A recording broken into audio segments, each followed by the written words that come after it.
I started researching other schools that have gone through the closure process to examine their successes and failures, thinking I would gain some insight into what might help us. One of the first things I came across was this website, ruralschoolsalberta.ca. The author who designed it, Anna Brooks, put a lot of research into focusing on rural schools with low enrollment numbers and discussing ideas that could help save the future of all rural schools. One of the schools it highlights is Satinwood, which was in our neighboring district of Wolf Creek. Satinwood closed in 2014, and they followed the same 2-year viability process as us.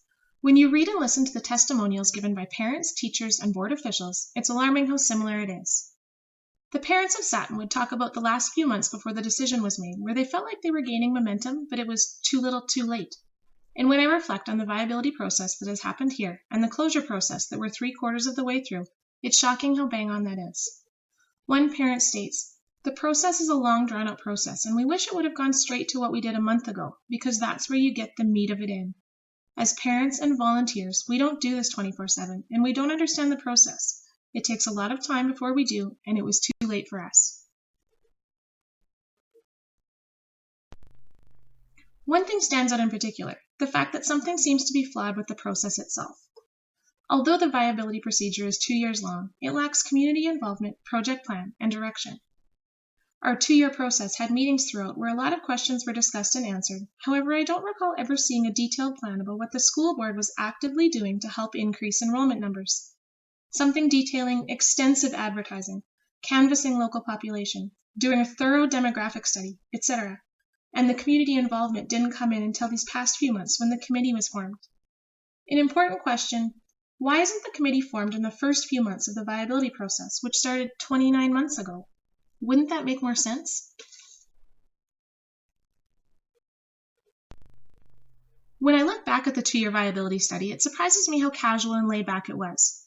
Trust me, we appreciated that at the time, because there wasn't the high level of stress that every single one of us is experiencing today.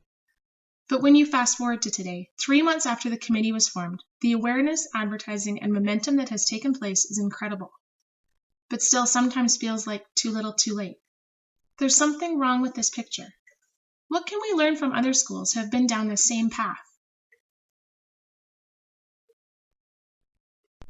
At the end of the day, it comes down to dollars and cents, and enrollment numbers. Tied into that is the quality of our kids' education and the ability for teachers to do their job. We understand that. But this is what I'd relate it to. Because of the fact that it all comes down to dollars and cents, it seems to me that it's a lot like a business in many ways. This is how. A large business would have several divisions, similar to our school board having several schools under its umbrella. And in a business, when one division shows it's not meeting expectations, it's not meeting current standards, what happens? The business has to really analyze what's going on. They'll look at the customers, and they see that the customers are happy. They look at the employers. The employees are putting out a really good product. The facility and equipment meet all standards. But the numbers still aren't there. Trust me, they're going to take the steps, some legitimate steps, to try and get growth in that area of business because they see the value in it. There's no difference in our school scenario, and your 2-year viability study is supposed to be that same sort of analysis, but there are components missing. We know that the board sees the value in Benalto School. We know that from the sheer number of times we've heard you say that you see the amazing education our kids are getting. You witness the unbelievable job these teachers are doing. You see the results in test scores. Our kids are performing wonderfully. You can talk to teachers who received them in junior high, and you hear so many stories of them saying, "Wow, those kids are coming into this school at a really great academic level." You review parent satisfaction, and the results are staggering. You're hard-pressed to find a parent who can find something to complain about. And there's nothing wrong with the building. It's sound, ready to perform many more years of education. So we have this amazing school with amazing education and amazing teachers, plus extremely happy parents. From a business sense, what would be the next logical step?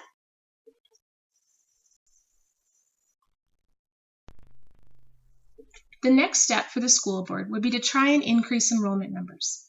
Now, what I see in this viability study and through this closure process is that this has been left up to parent volunteers. It has been left up to parent volunteers to complete in-depth surveys of the town and rural population, to study advertising and marketing techniques in our spare time, It has taken volunteer commitment from people who don't even have kids in the school anymore, who are going door to door, talking to people who seem shocked to learn about the amazing things our school has to offer. Volunteers who talk to parents who are choosing other schools because the school's just going to close. Why bother? Back to the business. When a business looks at a division that isn't outputting the right numbers and is costing too much money, yet they realize that there's definite value in it, they are very likely going to invest some time and money into making it work. It's not left in the hands of employees or their families volunteering their evening and weekend hours in a fueled by passion attempt to fix the problem. There would be increased publicity campaigns and awareness, increased budget and effort put into advertising, and consultation with experts to help solve the problem. Why would it be different in the school scenario?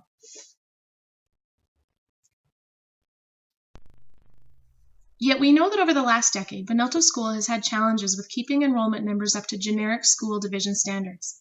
I say generic because a town of 150 people with a small rural demographic is expected to have enrollment of 50 kids. This is a problem Anna Brooks focuses on in her website, the need to rework the funding formula. Funding on a per capita basis is going to lead to every single rural school eventually being shut down. Does that seem right? Wolf Creek Superintendent Larry Jacobs says, as long as that remains the funding foundation, small rural schools are going to suffer. If we start to look at rural schools as entities unto themselves, if the funding structure adapts to meet that, then I think we can start to progress in a different direction.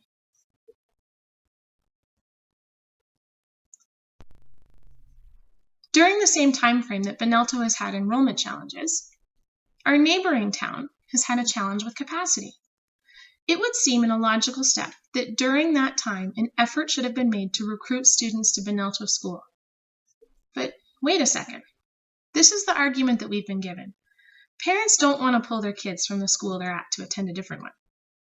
We've been told, without ever really exploring the possibility, that parents wouldn't pull their kids from Sylvan Lake schools to attend Benalto. Hang on. For some reason, parents in Benalto will do that. There are several families who had their children in this school who pulled them to attend another school. Because as you've pointed out, parents have a freedom of choice. The School Act says that you can choose your school. So these parents who saw some value in an alternative school chose to do that, especially when transportation was made so convenient. One might ask, well, why hasn't anyone chosen Benalto School? My question would be, do they really know about it? If families from our adjacent trailer park move there thinking Sylvan Lake is the first option available, then we have a major problem. Benalto is a small hamlet with a small school. Word doesn't spread the same way without some extra effort.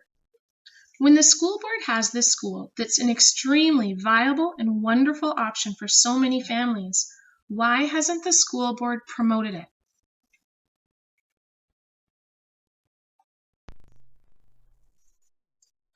So what do we see from all this? Are we destined down the same path as Satinwood? Can't we learn from past mistakes? To evaluate our situation at this current moment, do we have the numbers? No. Will we get the numbers before your meeting in April? Let's be real. No. But let's learn from Satinwood and other school closures, not to mention what we saw throughout our viability process as well. Back to that original question, why isn't a committee formed during that first year of the viability study? This is what our committee and other volunteers have accomplished in 3 short months. A very in-depth survey of local populations, discovering many families with children under the age of 4, and many families who moved here for the school, some of which can't imagine sticking around if the school closes. Conversations with multiple families who weren't aware of the advantages of Benalto School. Headway in fixing the damage done by media who spread the word that the school is closing. In understanding as to why development was halted in the potential new subdivision, and conversations with landowners who still have a vested interest in carrying through with that plan. Endless hours just trying to understand the process and procedure itself, which took a lot of time away from finding solutions and working towards them. With the same level of committee involvement that we've had in the last 3 months, we can guarantee you that we would see enrollment numbers climb over 2 years. Climb to the point of the school being very viable. And that's just with us parent and community volunteers. Imagine what could happen with real advertising and marketing done by the school board itself.